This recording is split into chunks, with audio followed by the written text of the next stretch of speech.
Hello guys and welcome to Valorant patch notes 1.03. Easy reading this goes around. The first patch of rated Q is looking fairly stable this far, which is good. Opted to keep our balance changes light in order to let the meta evolve naturally. So let's just skip the little introduction. So weapon updates, we've got the Guardian. It's been reduced in price from 2700 to 2500, which is very good. The rate of fire reduced from 6.5 to 4.75. Penetration power increases from medium to heavy, which is good. Makes it more viable in games. Input Q updated 0.083 to they've just said it's placed in a strange position in the arsenal. Price wise, it remains close to the premium rifles, which made it not really worth buying. So that's why they've updated it. We've got a few map updates. Remove spot where spike was unable to be retrieved once dropped.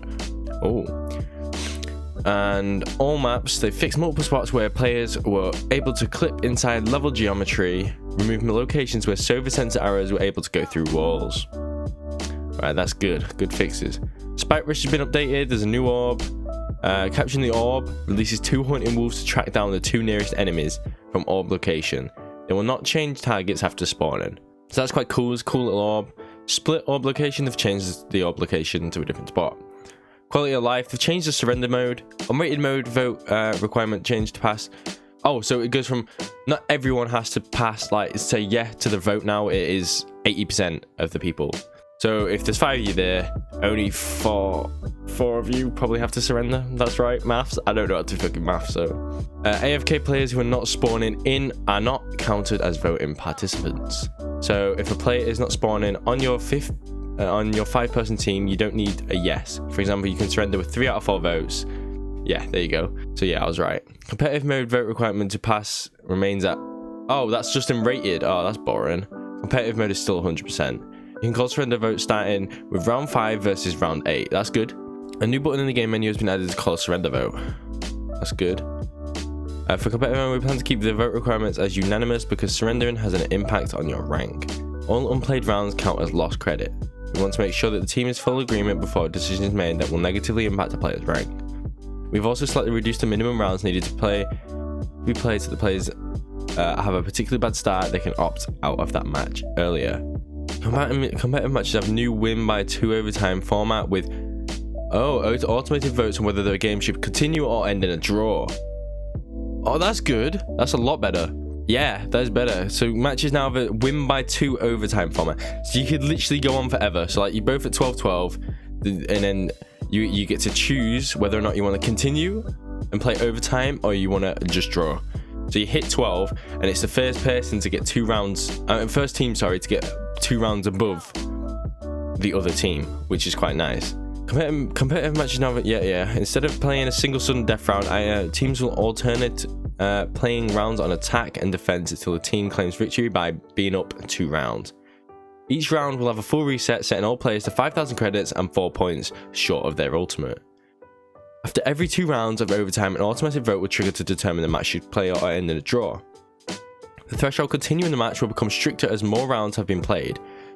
First vote, 6 players needed to end match in a draw. Second vote, 3 players needed to end the match in a draw. Third vote, and 1 player needs to end it. And also, if it gets that bad, you can end it in a draw. Anybody can end it in a draw. If the vote fails, the match will end in a draw. Players must gain rank off a draw, but will never lose rank. Okay, so you can go up in a draw, you never ever go down though. Unrated, we use the sudden death format still. Custom games now have the option to launch with a win by 2 overtime rules. So that's good for like professional games, you know, your tournaments and stuff with the pro players. In collection screens, there are now checkboxes to toggle between showing all items or owned items. Additionally, options and improvements by managing your collection will become in future patches. Fixed a bug where the mission you or your ally plant / defuse sometimes did not take into account plants and diffuses by allies. Transition screen and startup screens are now letterboxed.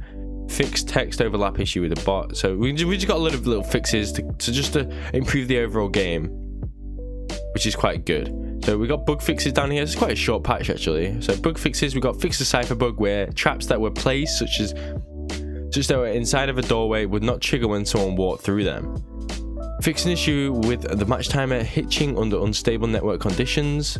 Fix an issue where players can't jump off ascenders if jump was bound to the mouse wheel. Okay.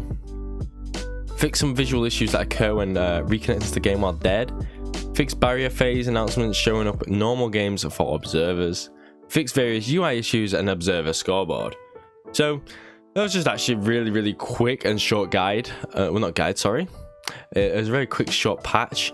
1.03. It has got quite a bit, to be honest with you, with the surrendering and the Guardian update, a couple of bug fixes on the maps, and you know, obviously they said they was going to update Spike Rush all the time anyway, add new orbs and stuff, but the surrender changes and the overtime changes are a big plus, which is very good. It's something that needed, because it was quite unfair to have just a sudden death round.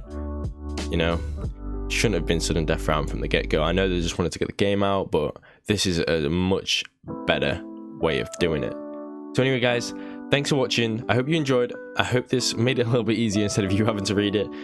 So don't forget to like, comment and subscribe. Thank you guys.